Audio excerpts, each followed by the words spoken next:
Yo, Drew, what's good? What's up, Mike? How you doing, man?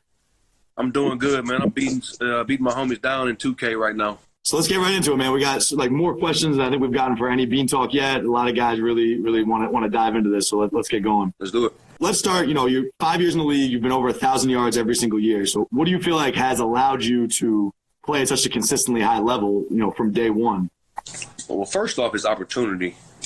Because there's a lot of really great receivers that are on like practice squad teams. They just don't get the opportunity.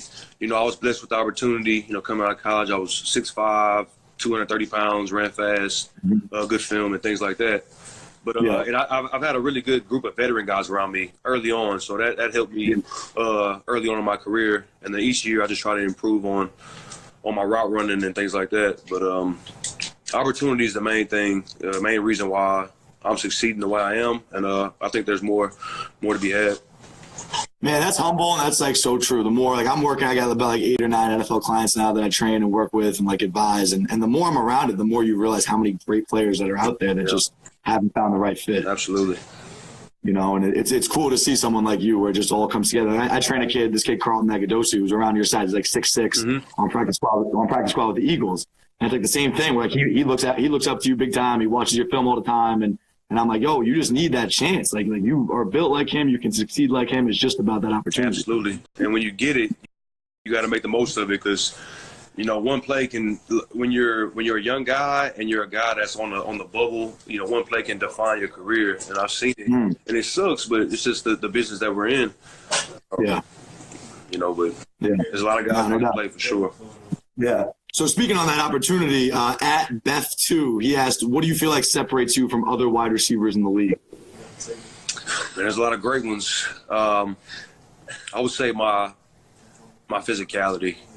Yeah. Not just contested catches, but blocking as well. I think that's what separates me from other wide receivers. A lot of other receivers can run and catch, go deep, catch the intermediate routes and things like that, get off press. But my physicality in the run game and the contested catches is what separates me. I would say in the releases and mid-route as well. Like I watched a lot of your film this morning, and anytime I felt like you could turn it into a physical battle and get hands on a guy and kind of use your strength, that's when you really gain the most separation and you feel really comfortable in that, I feel like. Yeah, well, I mean, I'm blessed with size. So, even though I feel like my routes have polished up more and more each year, they got better. I've gotten quicker. And, I understand route combinations and things like that more. But I'm always going to be open because of my size. So I like to do a lot of hand fighting and things like that. And the DBs in this league are really strong, and they're real good with their hands as well. So it's always good battles. Yeah. So kind of talk to me about that constant kind of chase of improvement, how you feel like your routes have gotten better. Like, what have you done recently? Like, what are you focusing on now? What's kind of like your off-season process that you're into now trying to improve? Well, I was just recently in OTA, so when we're doing team drills going against the defense, if I'm running a certain route, I try to run it differently than I normally do, and see how I can get open. So I just work on things like that in practice, and if you do something for so long, you're gonna continue to improve. So going to my 6th season, each year, early on I had B-Jax to learn from. He hit me a lot as a big guy, being able to get in and out of his breaks. I watched him a lot, and I think I've improved a lot at that. That's one of my strongest parts of my games. People don't think that I can, dip down low and get out my breaks, so that works out for me. No, I think you do a good job of that. Another thing I noticed,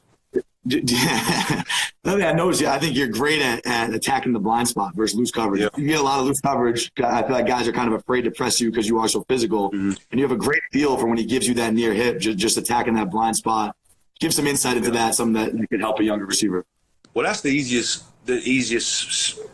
route. If you got a comeback or an in-breaking route or something versus a guy that's off, that's what you want. You don't want like a comeback and a curl route or in-cut versus press coverage. It's a little bit more difficult. But off coverage, you just throw them with your speed.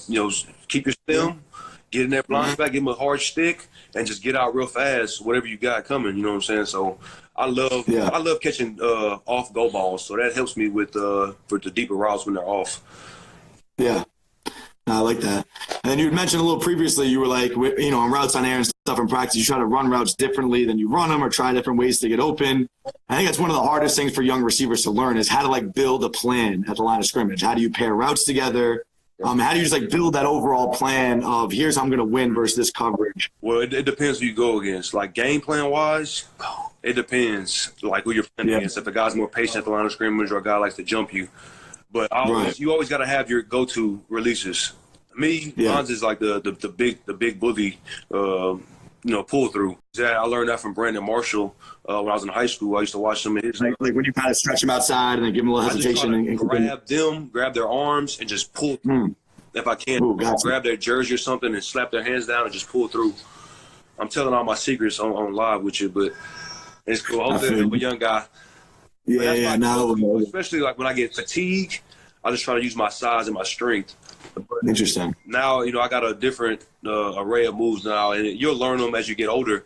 At first, I didn't used to be that good at releases, but in college, guys weren't as good as press as they are now. So you have to learn something when you get to this level. Because Peterson, Jalen Ramsey, Richard Sherman, Bradbury, Marshall Lattimore, all those guys are going to get in your chest if you don't have a plan. Slay, all those guys. So you got to be ready.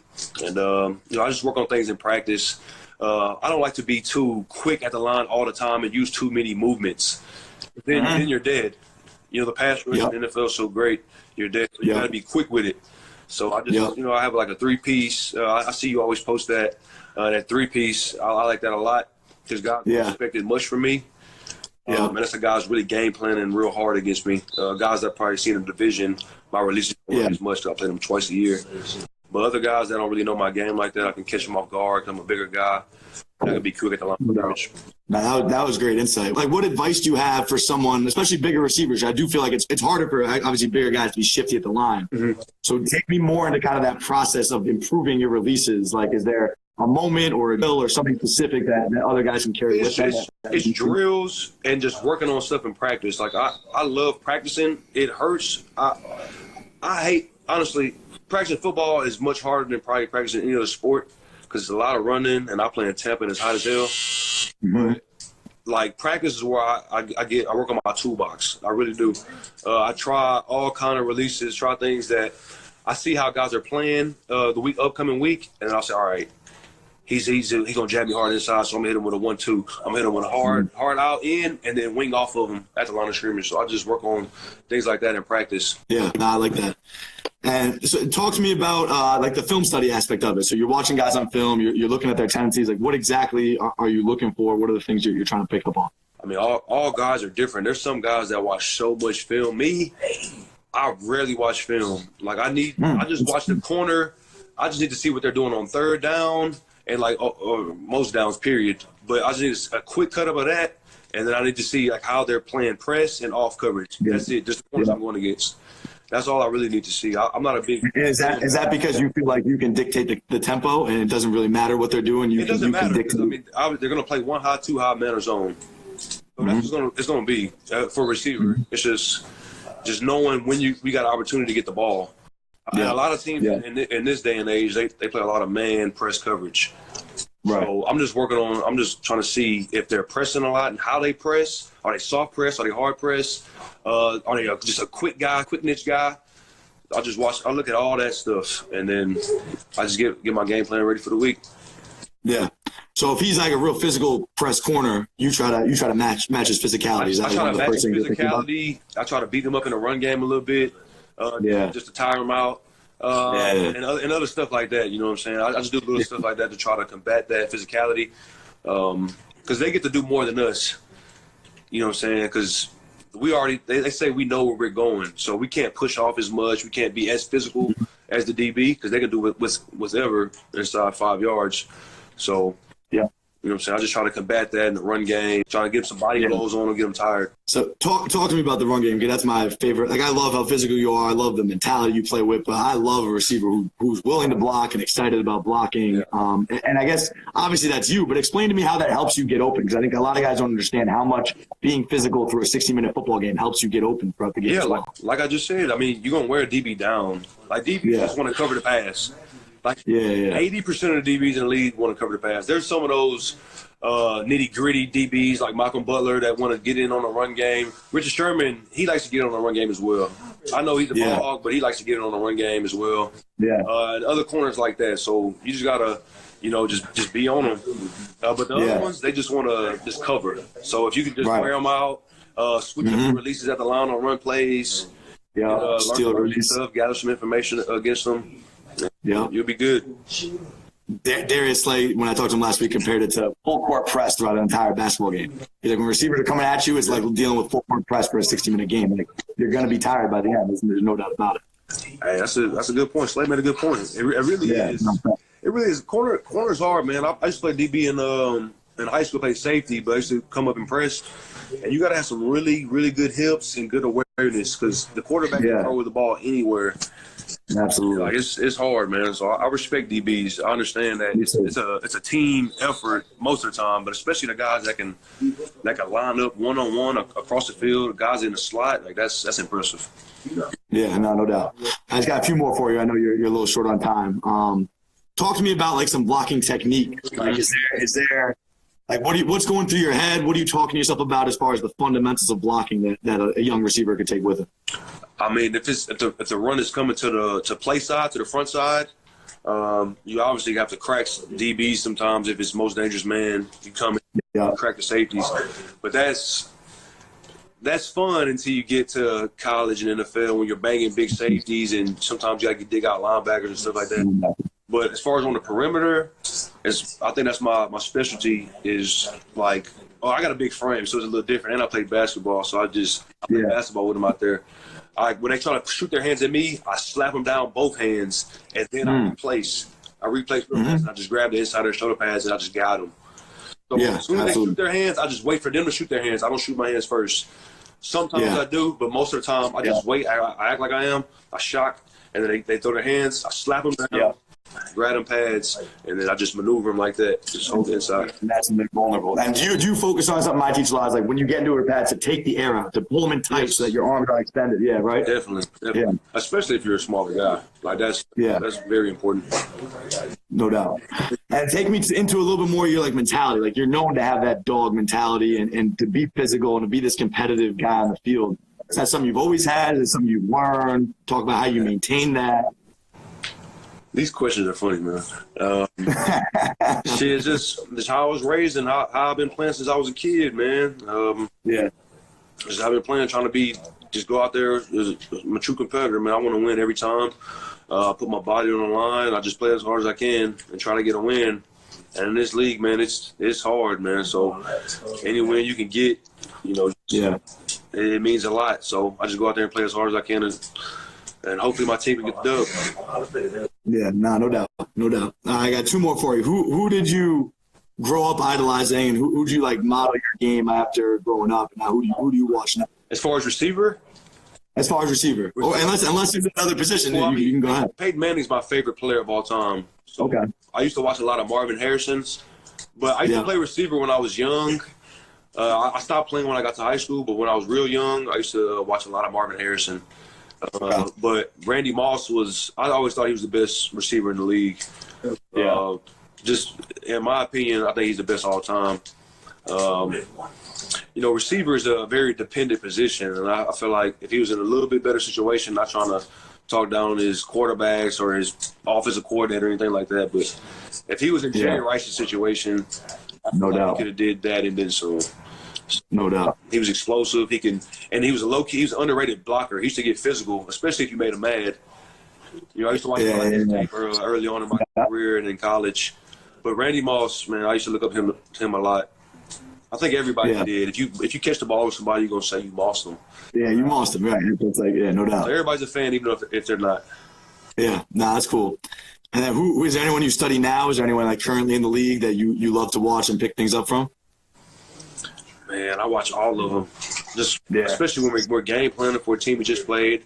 So I'd see Julio on what he did against this corner Bradbury, or I watch Odell and see what he did against Bradbury or something like that. Yeah, and I'll try to take things like that. Even though a lot of us are different body types and different. We have different attributes. I just try to take all their things and just make it into one.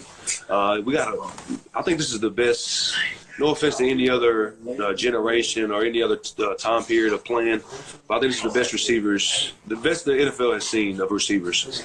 I could not agree more, man. There's unbelievable. Unbelievable. There's like 30, 40 guys. There are guys that stats aren't even that great, but they're just so good. There's no With doubt. The opportunity, they'll do what we're all doing. So yeah, there's a lot of two of the first 3 guys we had on this show, Mohamed Sanu and Taylor Gabriel, are guys who haven't had the gaudy stats, but they can Turbo, Mohamed Sanu, both of them, they could be number 1 receivers in a lot of places and put up crazy numbers. And Mohamed Sanu. Oh, Mohamed Sanu, that's my boy. Yeah, he can play. I know, both of them. Quarterback. Yeah. Now I'm close to him. When he comes back to Jersey, we get working all the time and stuff. That's where I'm at. So he's really he's the reason why we call this Detox. He is really. Yeah, because his like brand is Bean Talk. So then like we've kind of been working together on Sideline Hustle, and I was like, yo, what do you think about naming this after your brand? And you can kind of help me, get some clientele for this and fill it with guests. He was all about it. Okay. He kills us every year, so hopefully this year we can shut him down. Yeah. I feel you. My last question I've been asking everybody is what's talk to me about your pregame routine and let us in on any superstitions that you have. No superstitions, but my pregame routine since college has been it's different than everybody else. I don't like to tire myself out and warm up too much. So I'm at the hotel. I come over to the stadium. I just listen to music or watch a YouTube video. Like I'll watch Muhammad Ali or Floyd Mayweather video or something, or the highlights or them training or something like that. Yeah. I listen to the music I like. And then, I'll go to the bathroom, chill a little bit longer, hydrate while I'm doing it. I don't get my ankles taped. I just chill the whole time. And I start stretching. I have our trainer stretch me out, go out on the field, do my catching routine with my receiver coach, come back in and do warm-ups with the team and shit, get ready to play. Word. Yeah, that's simple. It. I like it. I love Phil Collins, though. I think I always got to watch a Phil Collins Indiana night concert. I watched the concert because it's a little bit better than the original version. So I watch that at least one time before I'm playing to get my heart pumping, get me ready. Yeah, I like that. Anything like food-wise that you eat before every game? Yo, all right. I got a hard time eating breakfast before the game. Wow. If it's a night game, I'm good. I'm going to eat a Subway sandwich, and then I'm going to eat dinner, eat some pasta and chicken or something like that, and mashed potatoes. A lot of Gatorade and water. But breakfast, the 1 o'clock games, and we've had a lot of them. I mean, it's hard for me to eat breakfast. I try to the past couple of years, they've been making me a breakfast burrito. It's a little bit easier to eat. I still, it's hard for me to eat it. So the morning games, it's hard for me to eat, honestly. Yeah, that's interesting. Is there anything you have like trouble with your diet at all, like in the off season, or is it just like the getting amped up before the game? I guess it's because I'm so like just ready for the game. Like I don't really. Right. I don't ever feel nervous. I just can't eat. I get on like I don't want it. You know what I'm saying? I don't know why. Maybe it's nerves or I don't know what it is, but my diet is not that great though for a big guy. It should be better, and I need to get it better. I'm getting old, man. I'm close to 30, so I need to get out of here. You're 25. Get out of here. I'm in Texas, shit. I'm eating Whataburger and food, crawfish and shit. I need to slow it down. It definitely does run all day. Yo, listen, I'm 28, and it starts to catch up to you that 26, 27, 28 year, man. I'm about to start eating healthy, man. Yeah, that's man funny. And what do you feel like is the biggest struggle of being like a big receiver? Man, getting it out of your breaks. Yeah, facts. I mean, it took me a while to learn that because I always wanted to stay. You have advice for big receivers on that? Just work on your weaknesses all the time. Yeah. Practice, drills, when you're training, getting ready for the season. Just work on your drills, and that's it. Yeah. Just work on like getting low, work on the weaknesses. Mm-hmm. All right, bro. Well, I'll let you go, man. I really appreciate it. I thought you were great. A lot of really good insight. Keep doing your thing. Definitely would love to stay in touch and get you back on here soon. But big fan of your game. Big fan of the way you play. So keep going out there and killing people, man. I appreciate you, Drew, man. All right, bro. We'll talk soon, man. Thanks again. All right, boss. All right.